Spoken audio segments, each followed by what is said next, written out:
what I want to do is I want to show you your right hip weakness. It could be resulting of ankle instability.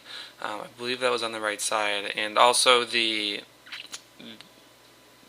actual hip itself being weak. So when we come in contact with the left side of our body, what we're doing is we're doing a couple things. We want to see, okay, let's follow this. This is why we have you tuck your shirt in, not because it's awesome to tuck your shirt in, but because we want to be able to follow the hips, and we want to see as you load, does that hip drop because of weakness, and or does your body lean to one side to compensate. So you're going to see yourself come through, and we're going to pause it here. So you can see, if you watch your belt line, you're going to see that belt line drop a little bit, but not too big of a deal. It's just dropping to the ground. That's just because the ground's pushing up like this, and it's going to cause a rotation at your pelvis like this. It's going to cause it to drop a little bit. That's all controlled by this outside glute muscle, which is called your glute med.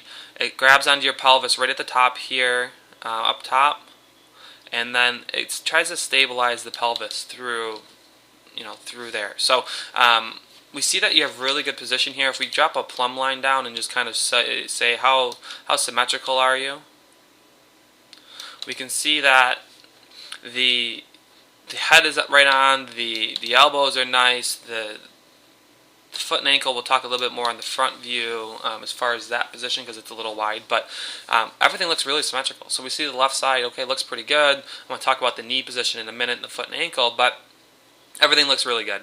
So we want to compare this view to your other side. So as you come in contact with the ground on the other side, we're going to see that the pelvis doesn't really do too much, but look at your whole upper body.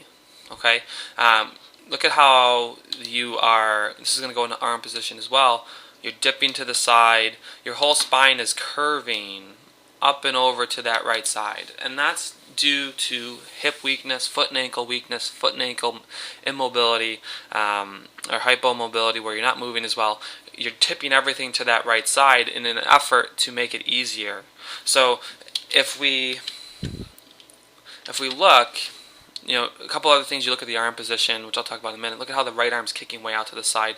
I always like to just draw this scale in, and the way it's working right now is that here's your foot, and you have all of this weight sitting way out here on this side of the scale, and you want to make it easier. If you don't have the muscular strength pulling down on this side of the scale to stabilize all of this weight over here, what happens is you need to start taking stuff and shifting it and pulling it to the opposite side. So if you were perfectly up and down, we would say that this is sitting over here, and then you have another stack sitting over here, and then you just have this muscle. This is starting to look like a bad Madden drawing, but you can see that this muscle would do some action pulling down on the scale to keep everything nice and level. But let's say this muscle's weak. Let's say it's non-existent. Now you need to balance the scale. You have all this weight over here. So what you'll do is you'll lean to the right. Let's creep some of this weight back towards the fulcrum. Let's kick my arm right out to the side. And what we're doing is we're trying to balance that scale.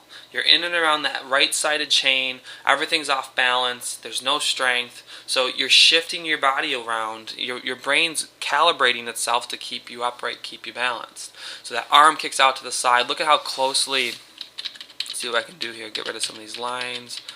Look at how closely your left arm is to your body and how wide your right arm is. That's all in an effort to balance and stabilize at this hip. You're leaning that way, your right arm kicks out. Everything is trying to help you out. So this is what we look at and we say, okay, you don't have hip pain, you don't have knee pain, you're sore in your foot and ankle, but look, you're not getting much help from above. Your hips are weak, you don't have good balance. So now we start saying, prevention-wise, we can teach you how to run with great form, but if you don't have the strength and stability to support that form, you're going to fall apart. So from a standpoint of looking at your strength on your right side and maximizing your strength, we need to be able to functionally strengthen these muscle groups where it's going to make sense. So if you get on the website and you look at, there's a couple exercises that I want you to look at, which is the speed skater. We're going to have you do some balance and reach work. So I think that's under pronation control. That exercise will be a good one for you. And we'll kind of work through, and we're going to add to this list as we continue to work through and look at things. But pretty much, let me actually add some more. RunSmart lunges, those are going to be good.